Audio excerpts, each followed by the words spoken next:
Imagine going to Burger King and trying to order a McDonald's burger. It's super weird. If you wanted a McDonald's burger, leave Burger King and go to McDonald's. Now, the point is, well, what point am I making?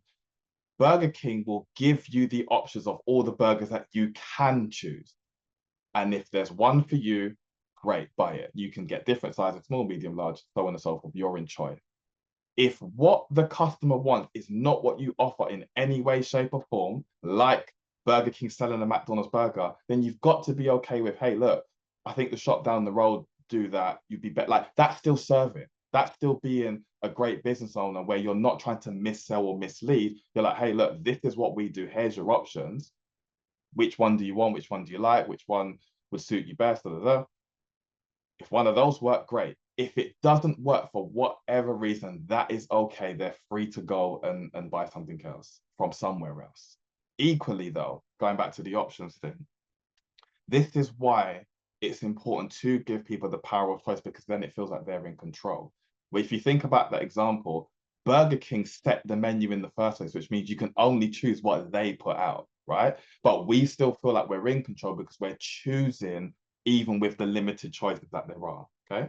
So what that means is to combat that feeling of, well, what if they can't afford it, etc., etc., is all you want to do is just have different packages. That's it. It's no different to, and I can give you multiple examples. Again, if you go to supermarkets, they will have their basic range, like just call it a pack of noodles. They'll have a basic range, they'll have their normal range, and then they'll have their like taste the difference.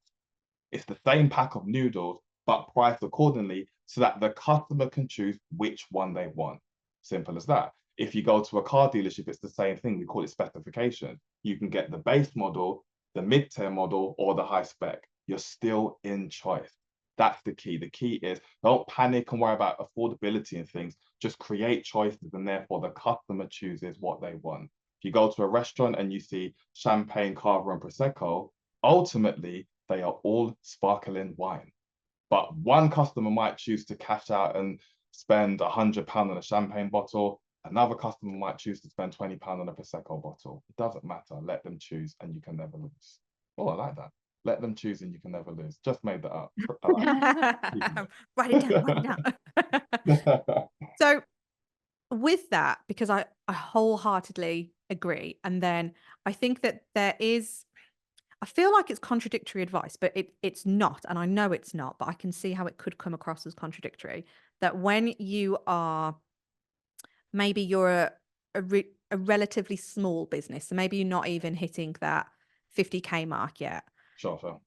which I'm generalizing that the majority of dog professionals are around about that 18 to 50K mark. You're going to get some that are smashing, get more, but a fair majority. And what we see is that there's almost too much choice. Oh yeah, for sure. In the beginning, too much. Yeah, yeah, yeah, yeah. So we're going like, oh, you can come and do a puppy class, an adult class, an aggressive dog class, walking, sitting, training one-to-one.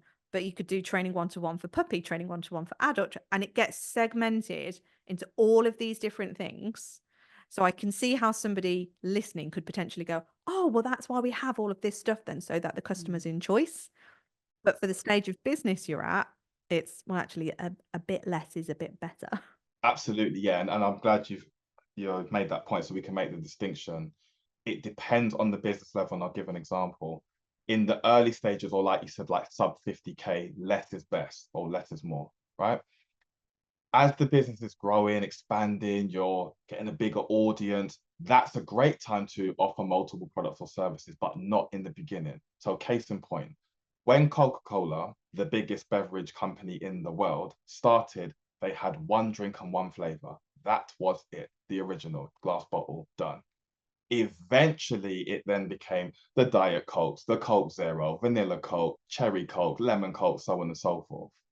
That happened later as they were expanding, but in the beginning, one drink, one product. So for the listeners, to save the confusion, if you're in the early stages, it's better to narrow down your options. 1 to 2 is more than enough. As you're growing, the demand is increasing, people are requesting things that you're not yet offering, but you could offer. That's the point to expand.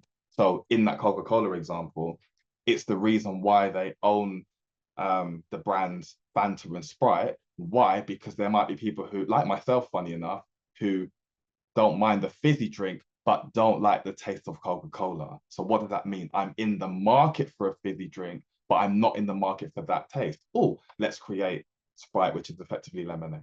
Oh, let's create Fanta, which is, they've got all sorts of flavors. So that's the appropriate time to expand when the demand is there, when the audience is bigger. In the beginning, keep it simple, 1 to 2 products or services at the most. It's easy for you to understand, it's easy for them to buy. Then when you grow, you can expand and widen your niche, as we call it. So yeah.